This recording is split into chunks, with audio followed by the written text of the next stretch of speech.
About 6,700 people in Louisville who experienced homelessness last year reached out for services, each one with a different background and story to tell. I like to say that there are as many reasons for homelessness as there are homeless people.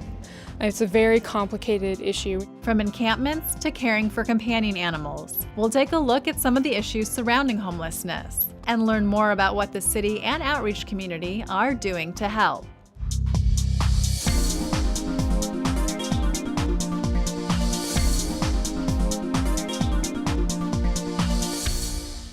Hello, and welcome to this episode of the 502 Report.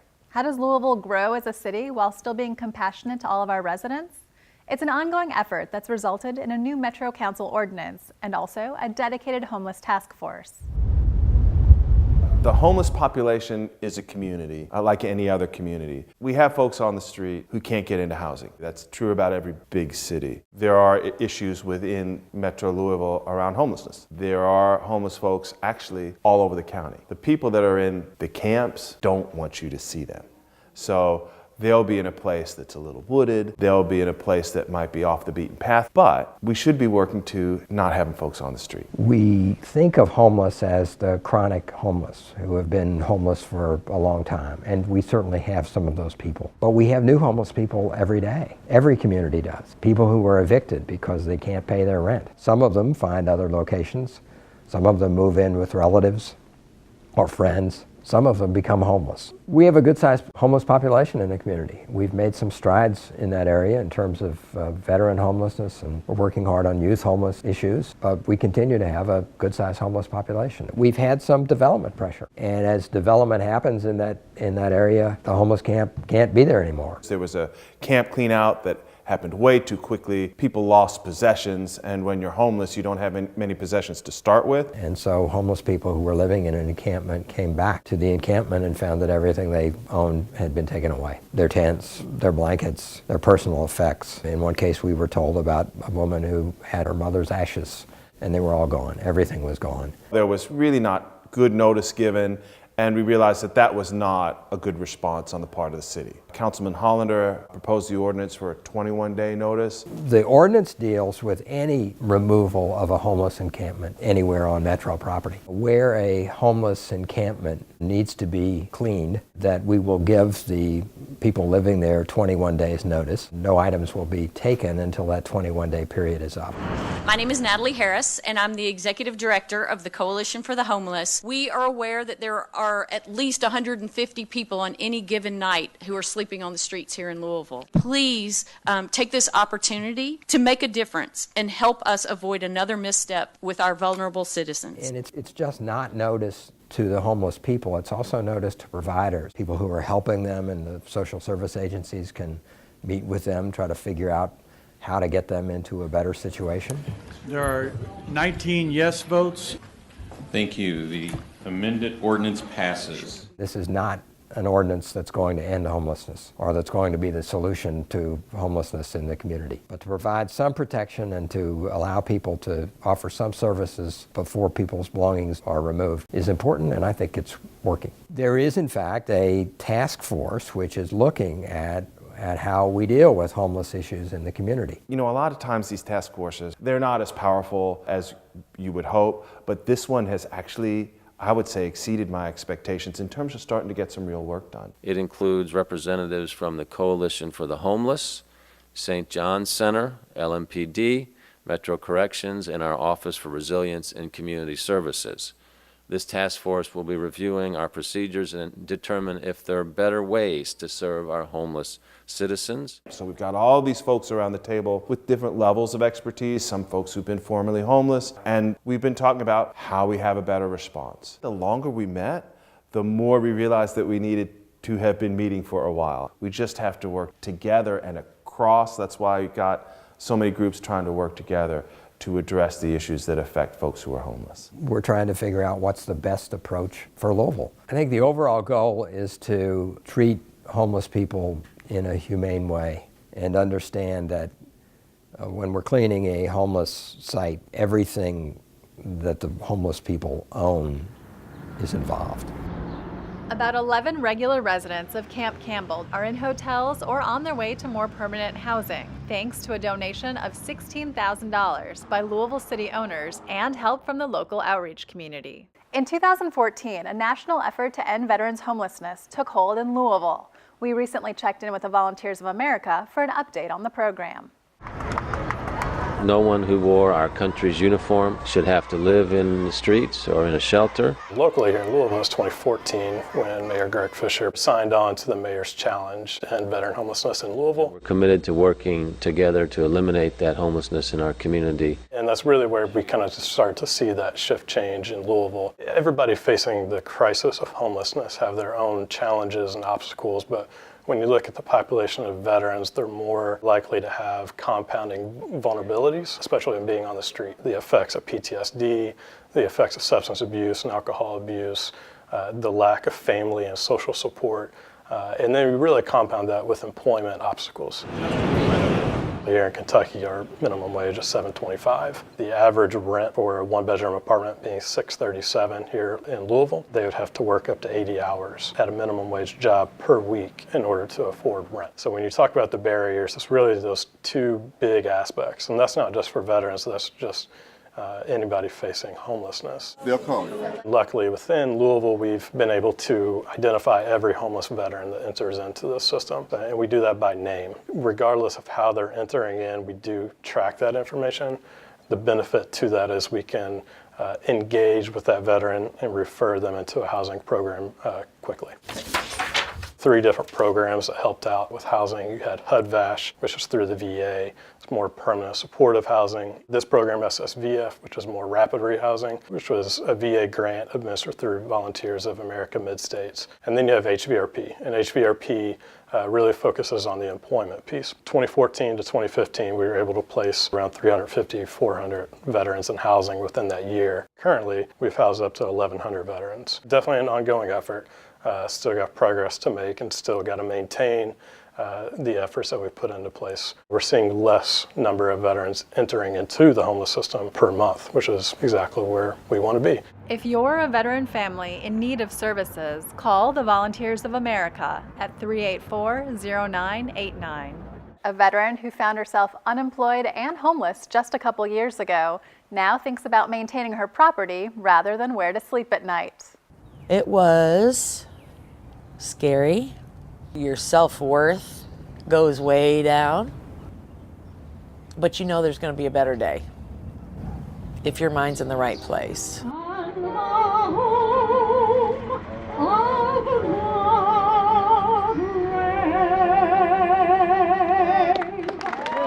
And we called Kentucky Department of Veteran Affairs Homeless Department, and they said, you know, Marlene, we've got something that I don't know if you'd be interested in.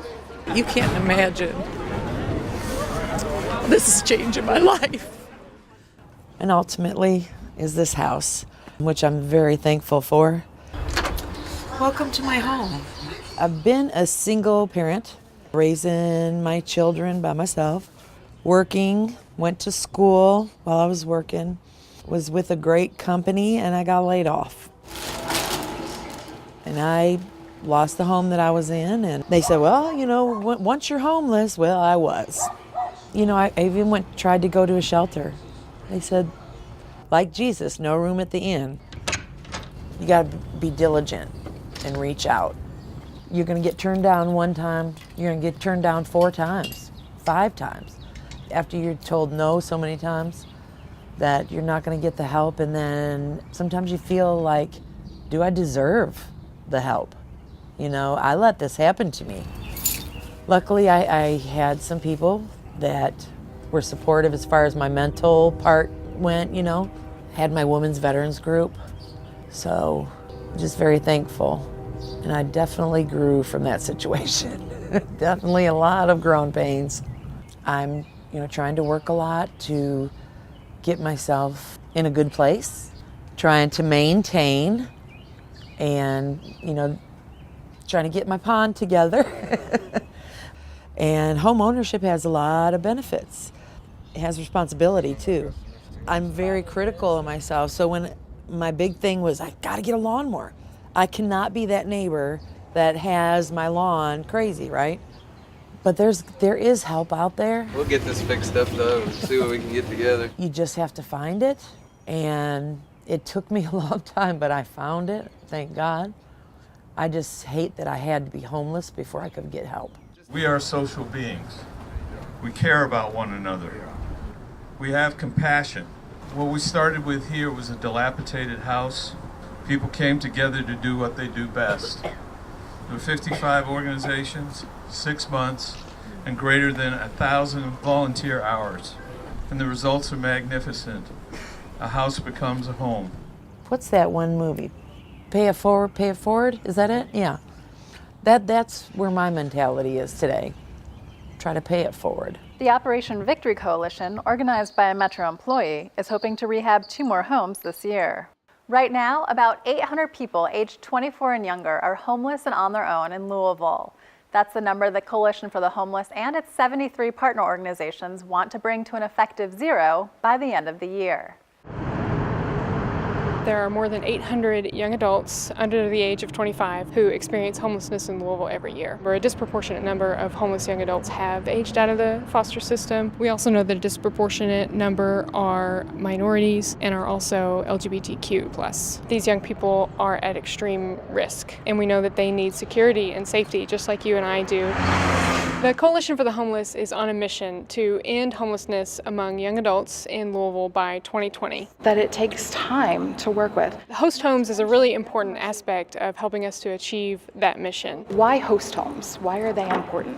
Compassionate members of the community will host a young adult in their home for a short period of time. Host homes help create this web of support for a young adult. We ask these families or individuals to provide a private room and food, and they'll get lots of support through the Home in the Innocents and our partners who are helping to make sure that this program is a success. While they're living in the host home, they are working very aggressively with a case manager on those long-term solutions for housing. So we hope that this just gives them the stability so that they can really focus on those goals and meet them. We think that our neighbors really are compassionate and they're ready to step up in a way that can really make a meaningful difference in the life of these young people. Host Homes is a 1 to 3 month commitment expected to start this summer. If you're interested in learning more, call Liza Smith at 596-1328. Did you know that JCPS helps support and educate nearly 6,000 young people in our community each year? Sometimes it's like a revolving door for some of our families. Thank you. A student assignment will say, let me refer you to the homeless department. Hey. We try to keep granola bars and cereal. We have families that are moving around a lot. I have kids that will tell me I can pack all my belongings in 20 to 30 minutes. It is a very difficult life, and that's why here in JCPS, we look at homelessness as more than just lack of housing. It's lack of stability emotionally. It's lack of having a sense of belonging. So school at that point becomes real rough. We had to go above and beyond to understand. Got here okay this morning?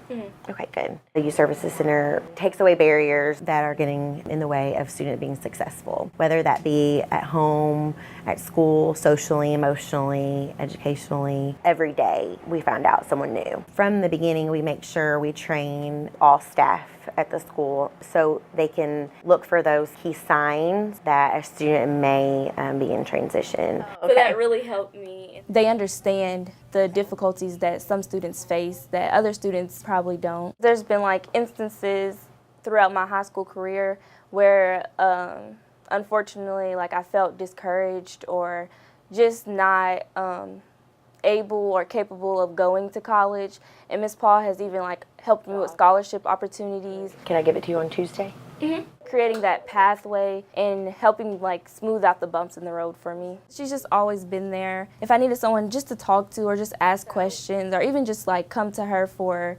advice, she's always been there. I even have her phone number and I text her sometimes. Right, thank you. Thank you. I communicate with them back and forth and kind of just be that liaison. So you can be moving around, but in school you will stay in one school. We will make sure that you have transportation to your school, that you will have what you need to be successful. They're very resilient. They might sleep in a shelter one day and the next day in school they are able to, flourish, especially when they have a school that embraces them and know how to take care of them. Youth Services Center. The students that we're working with, they haven't done anything to be in that situation. So we have to make sure that we are supporting them. Okay. You're welcome. Bye. A pilot program is providing quick 10-day MTech certifications to shelter residents looking to enter careers in manufacturing.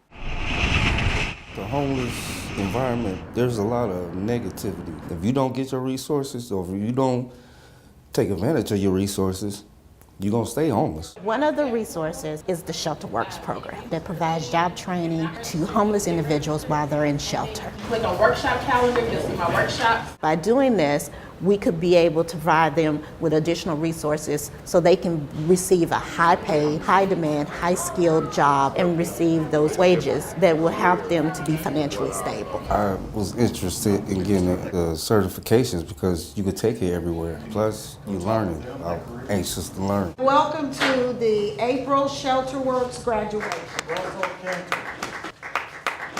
Ricardo Watts. Guys, you made it through the week. From safety training to soft skills training, but even far back as meeting with us initially at St. John's. And you guys know it took a village to get you here. When we started thinking about the Shelter Works program, we started our collaboration with Kentuckiana Works. Kentuckiana Works already had this career portfolio with opportunities from all companies that are in dire need for skilled trades. They're looking for those individuals that have those certifications because they're in high demand. The Shelter Works is helping me to get employment. The employers are here today, guys, because they have open positions. Hello, how you doing? My name is Ricardo Watts. Nice to meet you. Go ahead and have a seat. My goals, they changed, but they're always been there because I know what I wanted to do. Now I could do it. You took the first step towards a brighter future when you walked through the door, and for that, we all congratulate you. You've touched the lives of many here, and for that, we thank you. We also wish the best of the best in all you do. We celebrate your success. We did it! Having a companion animal can be great company, but when you're struggling to feed yourself, where do you turn to for help with your pet?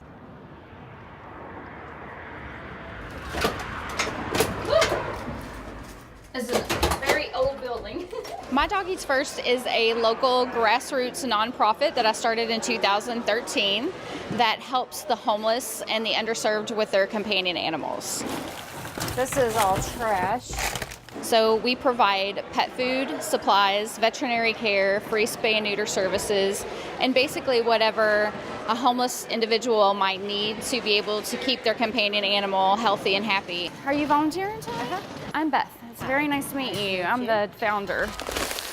We've been sorting all of the donations that have come in the last 2 weeks, and then we have taken all of the dog food and cat food and we're bagging it into gallon bags so that people can come in and grab the different items that they're going to get. And the reason why we keep coming back is that we're really passionate about their mission. It's not just about helping the animals, but really supporting the people who are caring for the animals.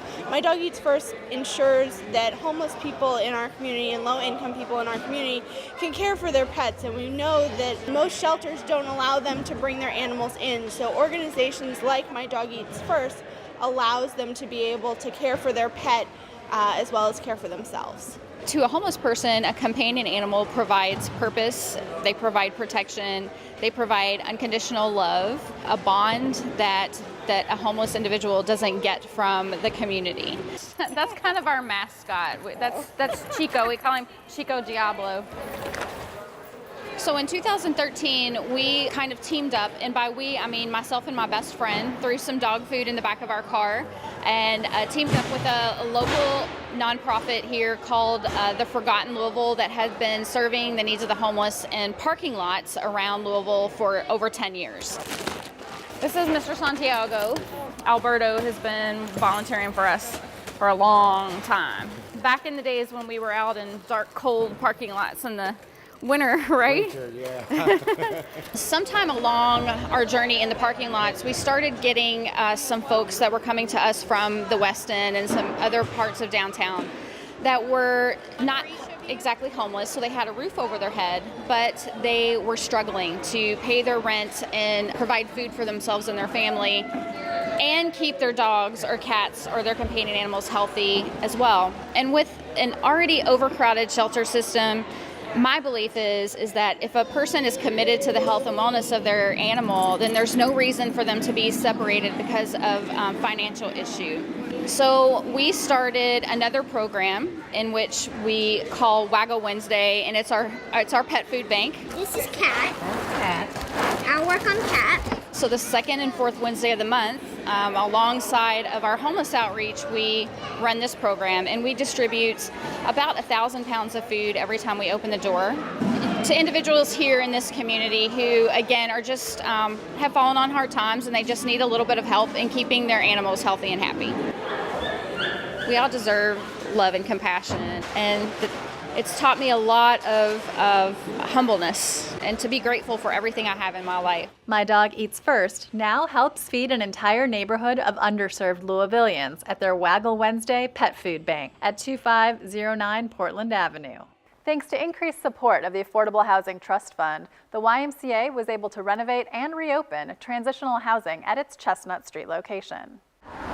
The transitional housing exists in a very historic facility at the Chestnut Street YMCA. It is 41 rooms of SRO or single room occupancy accommodations for men. And they are intended to be transitional from being completely homeless into permanent housing, self-supported. 3, 2, 1. All right. So we recommitted to it. We upped our staffing model associated with it. We now have some newly renovated rooms, and we have 100% occupancy and 145 people on a waiting list. About 1/3 of the residents each year are transitioned into permanent housing. I think it's critical to build a continuum to meet people where they are and give them the resources to become more independent in the future.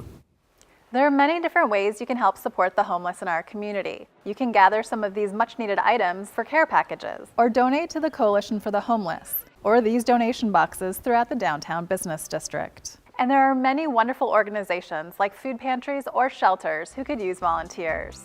Thanks for joining us on this episode of the 502 Report. Until next time, take care.